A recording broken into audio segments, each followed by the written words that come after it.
All right, man, peace. So last year on April 19th of 2017, Aaron Hernandez, the former star tight end of the New England Patriots, was found hanged in his cell. According to the mainstream media, he allegedly committed suicide, but those of us who pay attention, we know better. We know that Aaron Hernandez was sanctioned and rendered as a sacrifice to the god of this kingdom, that being Heru, aka Apollo, aka Tammuz. And I made a video about it, aligning Aaron Hernandez with Tammuz.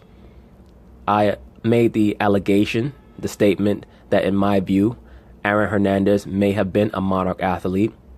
Many of the strange statements that he made leading up to the sacrifice have only subsidized it. I stated in the video that that was the reason why he was engaging in pansexuality and that he was struggling with a lot of his homosexual feelings. I also alluded to that in a video that I just did on Mr. Steve Francis. And I also hypothesized that I would not be surprised if he was the victim of child molestation when he was younger, which oftentimes is a staple of the mind control programming when it's being implemented on these monarch athletes. Also, he was a so-called Bloods gang member. The Bloods are just a low-level version of Luciferianism, of Masonry, etc. That's all the Bloods and the Crips are low-level Luciferians. That's why they use those hand signals. That's why they must execute sacrifices and initiations, etc. But anyway, now they have decided to reveal that Aaron Hernandez was a quote-unquote closeted homosexual, aka pansexual. Of course, they're going to talk about it, and I'm going to chime in. A new documentary says that Aaron Hernandez was gay and raises the question, was his struggle with his sexuality the reason why he violently outbursted and hurt so many people? Let me say this about Aaron Hernandez. And once again, this is a phenomenon that you will find in many of the subjects of MK Ultra mind control programming, is that they suffer from multiple personality disorder, aka dissociative identity disorder. These are alters that are implemented or implanted in the subject's mind from the time that they're a small child, oftentimes through torture, through deprivation, electroshock, sexual abuse. Oftentimes you'll find with many of these monarch athletes, as I call them, that they have no father. They're raised under the worship of the mother goddess, as was Heru. When you see depictions of Heru, oftentimes it is just him being held by his mother, Aset. Many of these monarch athletes are ferried to some of the top colleges where the coaches have an understanding of what they're receiving, that they're receiving an MK asset. Many of your top coaches are MK handlers. I've stated this from the inception of my channel. Some of the people who will come and listen to it, they were quizzical, they were doubtful at first, and now many of them are starting to understand what I've been saying. You always have to pay attention to coaches that utilize psychological manipulation, who themselves come from a military background. When you see a Bobby Knight, a Bill Parcells, a Bill Belichick, a Greg Popovich, there's a reason why they're able to manipulate many of these athletes psychologically. Steve Kerr, because they have an understanding of what they're handling. They're handling an asset. So I remember there was a comment in the previous video that I did on Aaron Hernandez where somebody stated that they don't believe that Aaron Hernandez was killed, that he was just used as a distraction and he was moved along. No, they demand a human sacrifice. You brothers have to pay attention to certain holidays, because on certain holidays they are going to execute what they call human sacrifices or blood sacrifices, normally in mass. The Lupercalia is one that normally falls on the 14th or the 15th. Especially this year, where you had the so-called holiday of Valentine's Day, which is just the Lupercalia, followed up by Ash Wednesday. Ash Wednesday is for Tammuz. Okay, so you also have the spring equinox, which demands a human sacrifice. You're going to have a very important time period coming up, starting in mid-April, officially on April 19th. Which is the day that Aaron Hernandez was killed, which is building up to May Day. May Day is when you have some of your greatest sacrifices. This is why Hitler and Osama bin Laden were quote unquote killed on May 1st. That is in veneration of the maypole or the phallus of Cush. And a lot of times they will conflate it with Osiris or Asar. But especially starting on April 19th, that is building up into the springtime festival, you'll see many events that occur from around April 16th or 19th up to May 1st. Then, of course, you have the summer solstice, which is known as Letha, according to the Wiccan calendar, where oftentimes they'll have a sacrifice. You have Lughnasadh, which takes place in August. Of course, you have the fall equinox. You have what's known as Samhain, Samhain, what we call Halloween, in which they believe that the spirit world and the physical world come into contact with each other and demons can cross over. That is why they celebrate that day and the day after it as the Day of the Dead. You'll notice that many of the people in Mexico venerate that day and they dress up where they paint their faces like skulls. That's why the movie E.T. took place on Halloween or around that time period. Because E.T., remember they call E.T. a goblin? He actually was Pan. I've gone over this numerous times already. But you always have to make sure that you stay on top of what day it is on the calendar when these events occur. But Aaron Hernandez was just an asset. He was just an offering. That's all he was an offering. So no, there's no need for them to take him out of the cell and just use him as a distraction, unless they're going to give him plastic surgery and have him pop up as somebody else to utilize further. But no, they don't take these people and put them in hiding. They're just assets. That's why on his cell wall he had all those paintings. He had the unfinished pyramid. He had the all-seeing eye. He had John 3:16 written on his forehead. Why did they write John 3:16 on his forehead? Because they know that as this society teaches John 3:16, that is talking about Tammuz. Now, when Christ made that statement in John 3:16, when he said, "For God so loved the world," he was talking about his people. But that's a whole other topic for another day. Tammuz is the savior for the entire planet. Christ came back to redeem his people. He tells you that explicitly in Matthew 15:24, in Acts, the 5th chapter and the 31st verse, in Matthew, the 1st chapter and the 21st verse, in Luke, the 1st chapter from verses 68 to 80, so on and so forth. But they take that verse in John 3:16 and they try to obfuscate it so that they can attribute it to Tammuz or Asar, who is the savior of the entire planet. Why is he called the savior of the entire planet? Because he's the one who brought quote unquote enlightenment to mankind. He's the one who started the apostasy against the Most High and took them out from under the shackles of worshiping him. He's the one who taught sex magic to mankind, who brought magic and things of that nature. So that's why to this day they venerate him as Tammuz or Heru or Asar or Baal or Molech or Saturn, whatever name you want to call him. It's all the same person. Sometimes people get confused. You don't have to get confused. It's all talking about the same person. The entity they call today the Baphomet. Okay? So Aaron Hernandez was just a pawn to be used, most likely from his childhood. And this is why I tell you, brothers, over and over again, there are monarch athletes all throughout the major sports. Okay? Welcome back to TMZ Sports. Van here with Michael J. Babcock. What's up, man? The name of the documentary is Aaron Hernandez Uncovered. It came on this past week on the Not Oxygen Network. And one of the main things, the biggest takeaway for me, was that Aaron Hernandez was actually a closeted gay man. And that inner struggle might have led to some of the violence that we saw on his part. Check out some of these bombshells. Back in college. You know, before they start speaking, let me say this. They're going to try to demonize Aaron Hernandez as a quote-unquote closeted gay man. I believe that he was a pansexual who was interested in everything. Men, women, and possibly most likely children as well. Because he most likely had that altar implanted within him when he was a child and was molested, allegedly. Allegedly. But I would be willing to bet money that he was molested as a child. College, there was text messages I saw on his phone when he came back from a trip in Connecticut. That was a male that didn't have a name, didn't really say too much, but it was a relationship with... I don't understand. You're Aaron Hernandez. You're going to the University of Florida. The world is your oyster, and that's supposed to be your girlfriend? Was that really his girlfriend, or is that just somebody who's being paid to make these statements? A paid actress? Who the hell knows? Maybe she was his girlfriend, all right? I'm not saying she wasn't.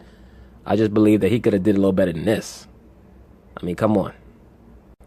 This chick looked like she teaches first grade at some rundown school somewhere.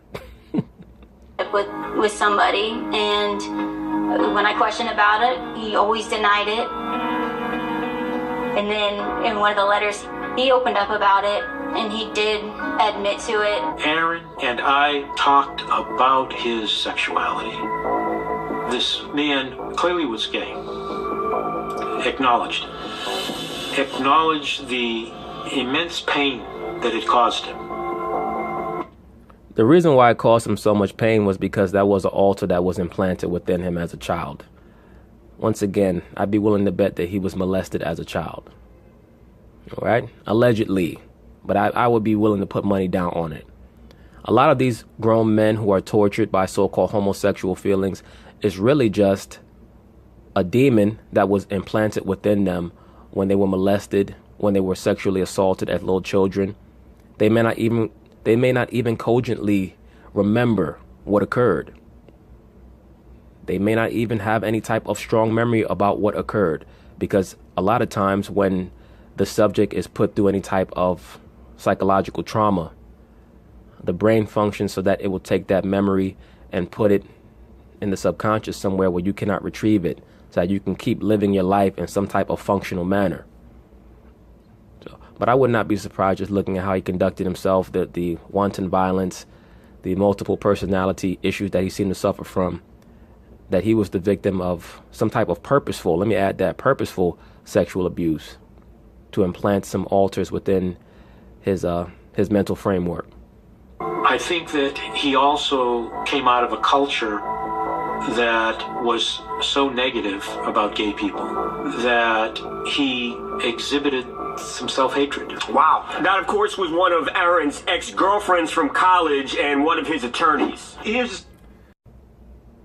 Also pay very close attention to the very overt maneuver that was utilized by his so-called lawyer to try to demonize his community, and once again to reinforce the stigma on the so-called Black and Hispanic community, quote-unquote community, that they are homophobic.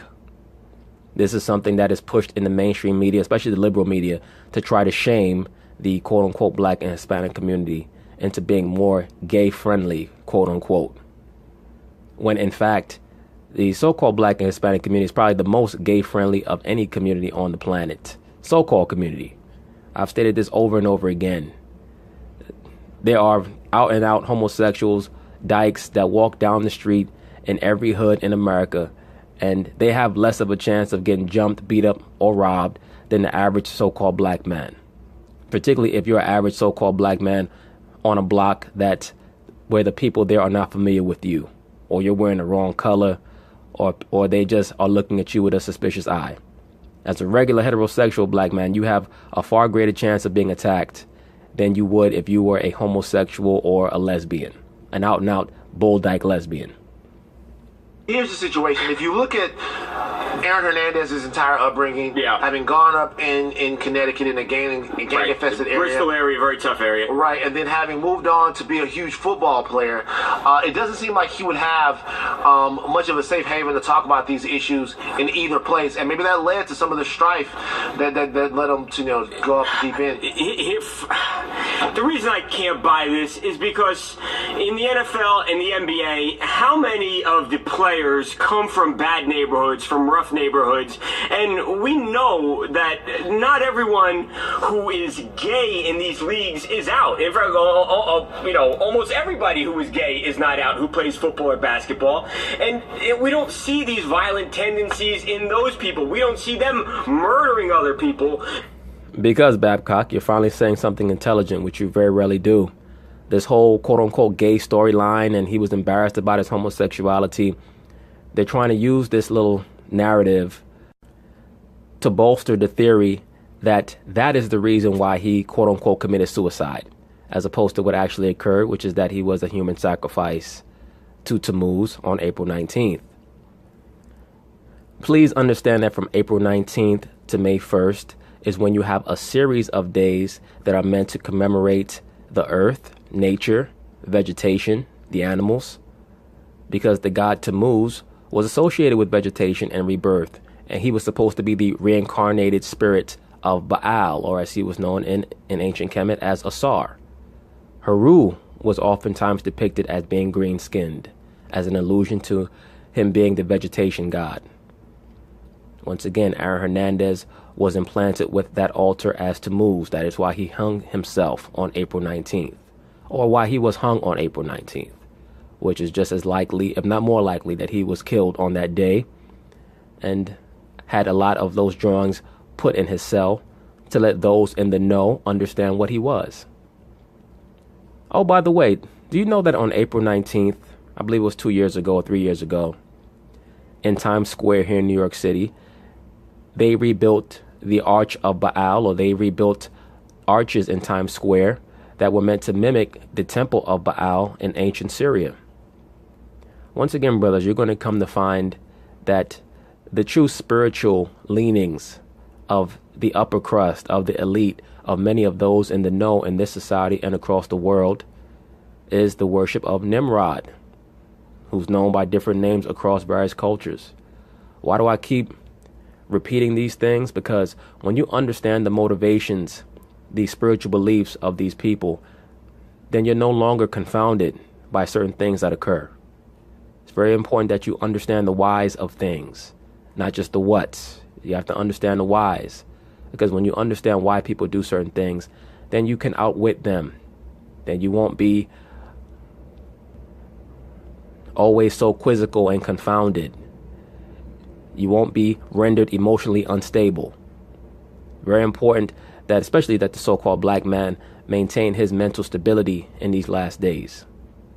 That's why I don't put any weight, any credence into what they said. It's an excuse. I completely get what you're saying. In this particular situation, though, I don't think that anyone is trying to absolve Aaron Hernandez of anything that he did, of any of the lives or people that he put through pain.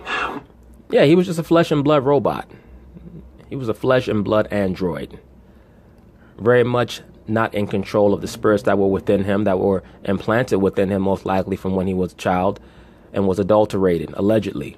But if you're looking for someone, and there is also a sort of theory floated that perhaps some of the people, the victims in this case, had information about him that they were going to sort of make public. Right. In this situation, you see how even Van Lathan on this television show is trying to assist the narrative that's being built that he killed himself and he killed those people because they were going to quote unquote out him as a homosexual. I think that was the last thing that he was concerned with. I think that he was concerned with other forms of criminality that he may have been involved with. Either way, he was on his way to possibly getting exonerated. But that was an alteration in the storyline that they were not going to allow. He was fatted up like a lamb for the slaughter on April 19th, and that's what occurred. Please understand that Tammuz and many of the other quote-unquote pagan deities are oftentimes likened unto lambs. And I'll probably be doing a video about this later. Many people, for that reason, will try to associate the Messiah of the scriptures with Heru or with Tammuz or with Asar, not understanding that when Nimrod came to the fore, the reason why many of his aspects tend to be aligned with Christ was because Nimrod was taught the prophecies of Christ, as was his father Cush, by Shem. Because the only person that the Most High was dealing with during that time period after the flood were Noah and Shem. Shem attempted to instruct Nimrod, and of course, in the long run, he was rebuffed and turned to his father Cush, who of course set up many of the rituals that trickle down today in what we call modern day religions. Cush is the one who formulated those practices, as well as leading the apostasy against the Most High from a mental level. He was known as the great scientist. He was the brain behind everything. Nimrod was the brawn. when Cush was taken down, Nimrod was put into power along with his mother, who became his wife. That is where you get the image of the mother goddess from. The mother goddess is just the wife of Nimrod combined with many elements from Eve. Okay? It doesn't give you any sort of insight into why a guy who had this much, we're talking about one of the bigger stars on his team, a former college star, would actually be the trigger man in a murder? Right. Maybe it helps give some reason behind his pain, because like you said, he was one of the biggest stars in the league. He had so much success, such a bright future seemingly, and then to throw it all away and to end people's lives, it never made sense. So maybe it makes perfect sense when you analyze what happened in his jail cell that night where he was killed or allegedly killed himself. I mean, even for those people who may be listening to a video like mine or may hear someone else who's speaking or trying to speak in a similar vein to what I speak about, for those of you who may be incredulous, how would you explain the imagery that was in his jail cell? How would you explain the fact that he was found hanging in a jail cell with a pyramid drawn on his wall, with an all-seeing eye, with him stating that he was going to be going to the timeless realm, quote unquote? Please understand that Heru, or Horus as he's known conventionally, is recognized as the god of time. Oh, and by the way, you know a film that talks about Heru and his altar as the god of time? The movie Back to the Future. I'll probably be covering those films in another video. But yes, Marty McFly was Heru. Doc Brown was Thoth or Tahuti. George was Asar. And the mother, Lorraine, was Isis or Aset. That's why you notice in the first film, they played up the dual aspect of her flirting with George and also with her son Marty. All right. Remember the term Mick, as in McFly, it means son of. So Marty McFly, the son of the fly. One of the names of the god of the Semitic world or the Semitic culture was Beelzebub, the Lord of the Flies. Remember in Back to the Future Part 2, Biff, who allegorically is Set, he kills George McFly, who is a... So now in order for Marty to redeem the death of his father, he must go back in time because he is Heru, he is the god of time. In that aspect, you understand where he was coming from a little bit, but I got to be honest, I have more questions now than I did before. I have never been more unclear about this whole Aaron Hernandez thing, and I feel like... It's not that you're unclear, it's that you're not paying attention to the right things. All you have to do is pay attention. The answers are always there. The remedy's always there. I feel like it's going to be a mystery forever. We're never going to know why this guy with so much talent went so far off course. Because he was never his own person. All he was an asset. There are many of them throughout the NFL, the NBA, Major League Baseball, so on and so forth. But anyway, we'll see what happens with this Aaron Hernandez storyline. And like I was stating, always pay attention to the dates, the equinoxes, the solstices, that time period from the middle of April to May 1st.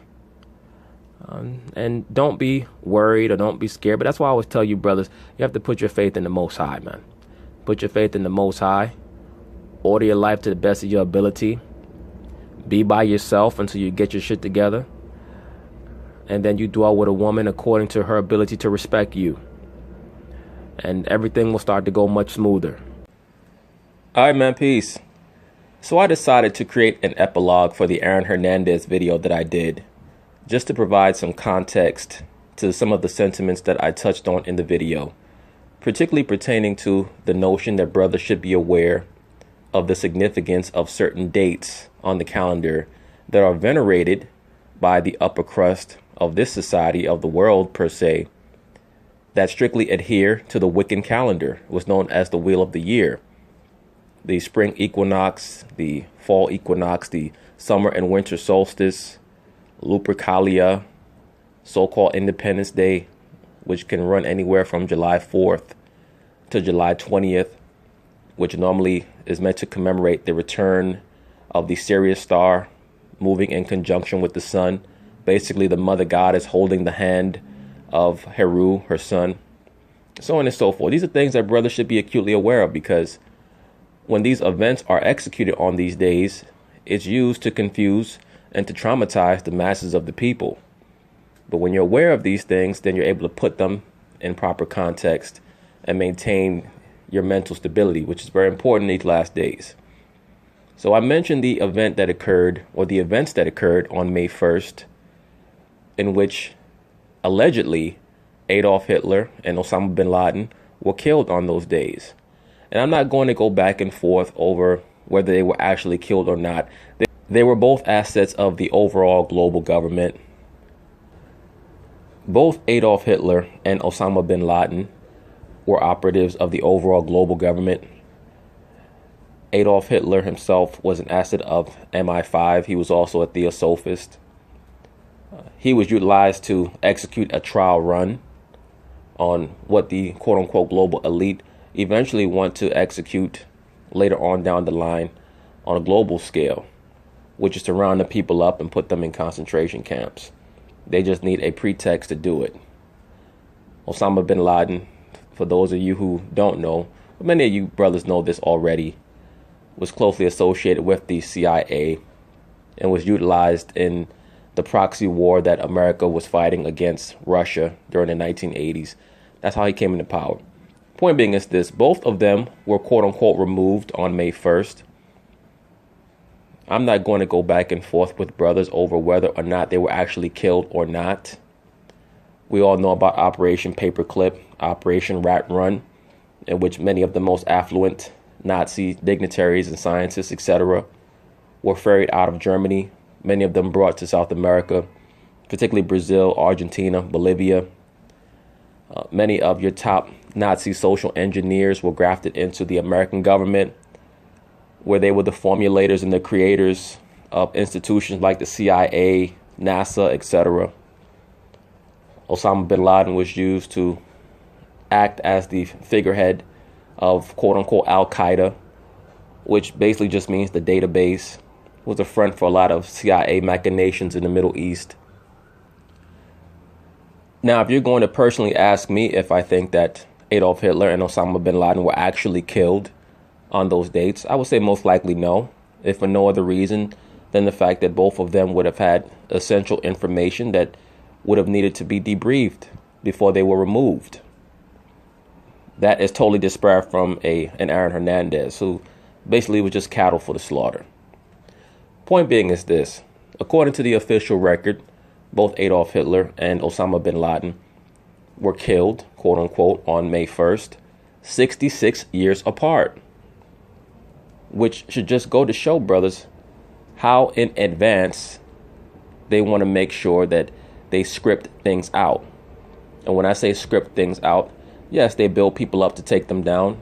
And yes, numbers do have a high significance in this society, especially to show their veneration to their god Pan. And that brings us to the point of May Day. Brothers should be very aware and cognizant of these days coming up, especially after the spring equinox, in which they'll normally stage some type of a human sacrifice, building up to Easter for the mother goddess. And right after Easter, we go into the period that will build up to Beltane, which is May 1st. So watch for major events from Easter to Beltane, which from Easter to May 1st, you're going to see a lot of commemorating nature in the form of Earth Day, etc. That's for the mother goddess, which is Easter. Earth Day is for Tammuz. And then you build up to May 1st, which is for the father god, Cernunnos, the stag god, also known as Pan in the Greek mythology. In the Kemetic mythology, he's known as Ptah-min or Khnum or Benebdejet, so on and so forth. We go over this incessantly. But May 1st is a very, very high day for them.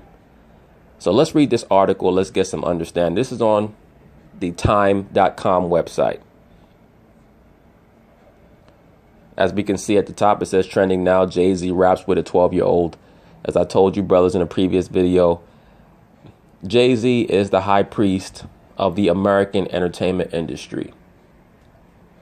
His job is to bring in more souls towards Lucifer. Whether he can get you to sign a contract with his music company or with the music that he makes to spread a lot of that doctrine across the world. For those of us who remember Jay-Z back in the 90s when he was really popping in the hip hop world, they were not even thinking about him. Why is that? It wasn't because he wasn't a Luciferian back then. He was. He just wasn't a major player. He was able to show his loyalty in the early 2000s, which is why now he's the veritable belle of the ball. They fed him so much because he has shown his loyalty. He's done a lot of dastardly things behind the scenes, allegedly. So that's why they love Jay-Z so much. But let's get to the point. Let's get to this article.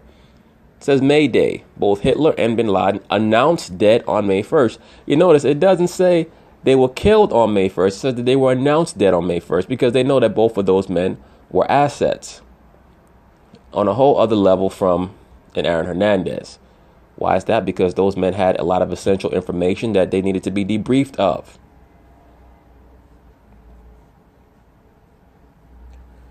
It says here, despite the jubilation, mostly worldwide, over the death of Osama bin Laden, the biggest enemy so far this century, it's easy to forget the historic coincidence of the death of the biggest mass murderer of the previous century. And please understand that people like Osama bin Laden, Adolf Hitler, are set up as quote-unquote controlled opposition, meaning they have to create a villain for people to root against, so that you can think that the good guys actually have your best interest at heart, when they really don't. They really only have their own interest at heart, which is the propagation of certain Luciferian principles and accruing a way to control the monetary system. That's it. So they have to create villains to demonize so that you think that's the bad guy over there. So I have to root for these guys right here. But anyway, on May 1st, 1945, Germany announced that Adolf Hitler was dead, leading to the end of the Allied campaign in Europe during World War II. That same date, 66 years later, understand the number 66, it represents what? It represents Pan or Cernunnos, because he sits in the cross-legged stance, what they call the lotus position. Why do they call it the lotus position? Because Horus or Heru, when he was born as the child, or Harpocrates, he sat on the lotus flower. The lotus flower is the flower of Heru. Okay? So oftentimes when you see the god Cernunnos, spelled C as in Charlie, E-R, N as in Nancy, U-N-N-O-S, he's the stag god of the woodlands. He's the Celtic version of Pan. He will be depicted holding his hands in the so-called mudra sign, M-U-D-R-A, or the yoni, what we call the OK sign with both hands. You'll see that a lot with people who practice tantric yoga or any of the Eastern religions where they meditate, where they hold their hands like that in the OK sign, which is basically the 666 on both sides. Okay? So that's the relevance of the number 66, is holding your hand in the OK sign on both sides, sitting in the lotus position. For those of you who saw the film Black Panther, you know that the general of the Dora Milaje, when she was flying the aircraft with her brain, utilizing the Merkaba energy, she was sitting in that way. Once again, the Black Panther is about Heru, or the avatar of Osiris, aka Asar. Anyway, let's read on. That same day, 66 years later, President Obama announced the death of the Al-Qaeda leader and international terrorist. What they were also telling you is that President Obama was the modern day Franklin Delano Roosevelt. Now, we know that Harry Truman was the president when Hitler was finally, quote unquote, allegedly killed. But Franklin Delano Roosevelt was the president who was able to create that environment of first taking away the gold from the citizens of America, slowly pushing America into World War II. He set the groundwork, but he just didn't live long enough to see it come to fruition. That's where Harry Truman took over. A 32nd degree Mason, if I remember correctly. One of you brothers can correct me on that, but he was a part of the great work. Point being is this: Obama came in as the modern day, the 21st century version of the great socialist president.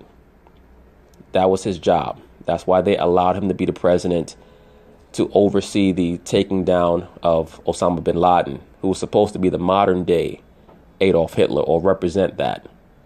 But they were both operatives. At about 10:30 that night, a Hamburg radio announcer broadcast that Hitler had fallen at his command post in the Reich Chancellery, fighting to the last breath against Bolshevism and for Germany, according to the BBC's website. Around 11:30 on May 1st, 2011, Obama interrupted nighttime television broadcasts to announce bin Laden had been killed in a military operation. Hitler and his wife, Eva Braun, had actually committed suicide the evening before. A bodyguard who had escaped to British-occupied territory confirmed seeing their burned bodies to allies.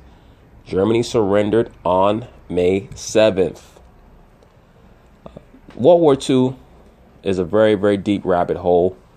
That's a video for another day. Point being is this: always be cognizant of many of these time periods and these particular quote-unquote high holy days, according to what this world believes are high holy days. So expect to see certain things transpire always from the spring equinox through May 1st, and then of course thereafter. But that's when that's their favorite time to bring in certain reforms or stage certain events. Oh, before I forget, let me include this while it's at the forefront of my mind. I mentioned in the Aaron Hernandez video that the Back to the Future films were an allusion to the story of Heru and Asar, Aset, and also Set, with Biff being Set, Lorraine being Isis or Aset, George McFly being Asar, and of course Marty being Heru, and Doc Brown being Thoth or Tahuti the advisor, the scientist. Also remember a particular theme that was in the Back to the Future films, particularly the first two films, was the skateboard. The skateboard represented what's known in the Kemetic mythology as the solar bark. They have a theme in the Kemetic mythology where Asar flies across the cosmos on the solar bark. And if you look at it closely, it looks almost like a giant skateboard. Remember they had the scene in the film, or in both films, part 1 and part 2, where Marty went against Biff, who was Set, and he was on the skateboard, and Biff was chasing him in his own vehicle with his cronies. Then in part 2, he had the hoverboard, which really closely resembled and alluded to the solar bark of Asar. And then later, of course, Heru. But like I said, I'll probably be delving into that film far deeper when I do the video on it. Point being is this, brothers. In this society, they venerate Tammuz or Dumuzi or Heru, and the sacrifices that are executed are in his honor. Okay? But anyway, peace.